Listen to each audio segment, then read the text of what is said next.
Alright guys, sorry about that. The phone's on a time limit. I'm low on storage again. It's supposed to automatically go to the SD card when it does that, and it didn't, or whichever way. So I just dropped off the black DYT4000 that I got on January 1st up in Sussex. I was supposed to get $11.20 for it delivered here to Pennington, and as you can see, it's a well-to-do area, especially out where I was. Anyway, he had this 2018 Craftsman, thing's brand new practically, and a 2017 Toro personal pace recycler, and it just needs, this needs a carb clean. It's ethanol, okay? The gas cap's broken. I'll probably order a new one, whatever. It's missing a couple screws. I'll find them or get them at Home Depot. He said something was up with the transmission. It could be the belt. If it's a transmission itself, I probably have them. I most certainly do. Look at the thing. About T1700. It's an MTD made unit. The hood is the only thing where Husqvarna and MTD use the same thing to kind of fool you. But this is an MTD made unit versus the AYP that I gave him.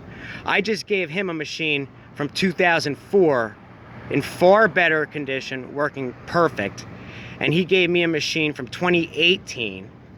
So the thing's not even 4 years old, and look at it.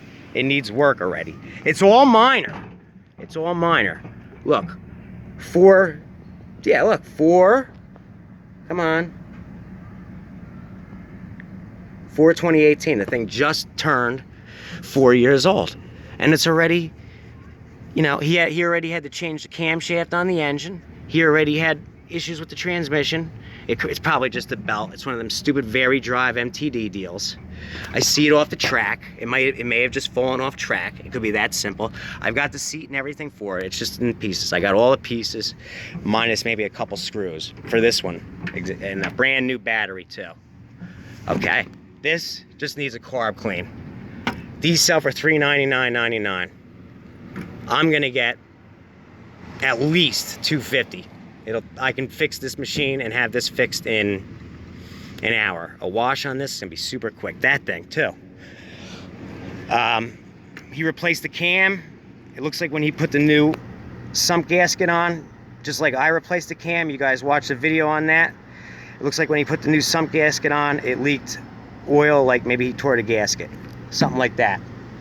So if I have to, it's already, you know, the pulley's not on. I just zip the 4 bolts, take it off, pop this sump real quick, RTV it, and the oil leak's fixed. So the engine's good. Engine's good. Other than that, the transmission I just got to look at, and then boom, that sucker's ready to go.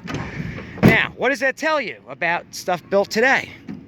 The thing's not even 4 years old. Just turned 4 years old. This thing is 2017. It's 5 years old.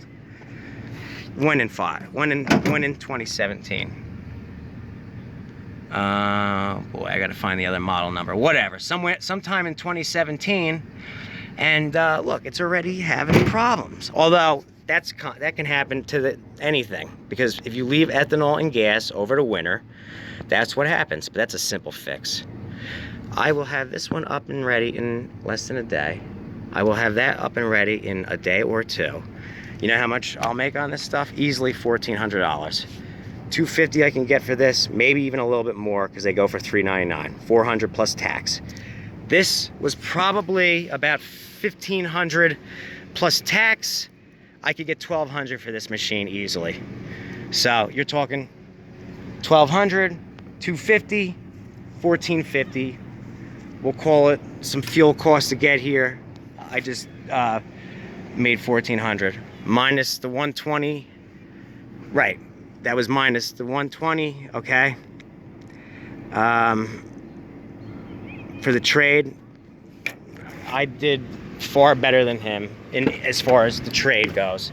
But he's well-to-do, so for him, it didn't hurt him.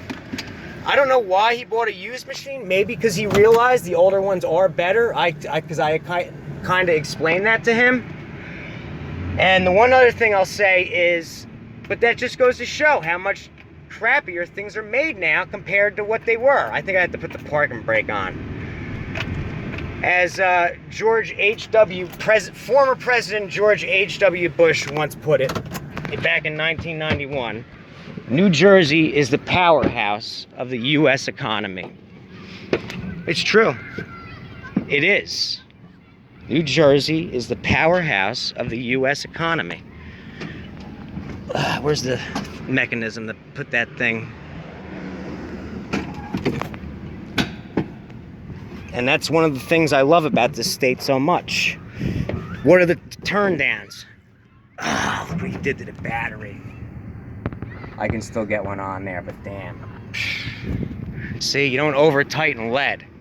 Lead just crushes. Lead's a very soft metal. So, but that's no big deal. I'll use 2 washers and I'll smash them. I'll smash the bolt together so it goes down on the thing.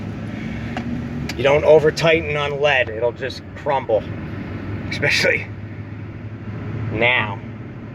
On the older battery, the lead might have been a little stronger. But that's the moral of that. I'm sorry that the video got cut off. I am going to make this a 2-parter. I wish that it would have filmed the entire thing. I know it got part of the me dropping it off, not all of it. And I've got to park somewhere and put my GPS on now so I can get back back to Route 1. I was going to possibly stop in Trenton and try to find somebody. Not with this stuff in my car, no way. In my truck, I'm not going in there. But it was a nice day. I figured I was already right here, why not try? But forget it. I'm too busy. I'm busy working, living my life. He's got to do what he's got to do, okay?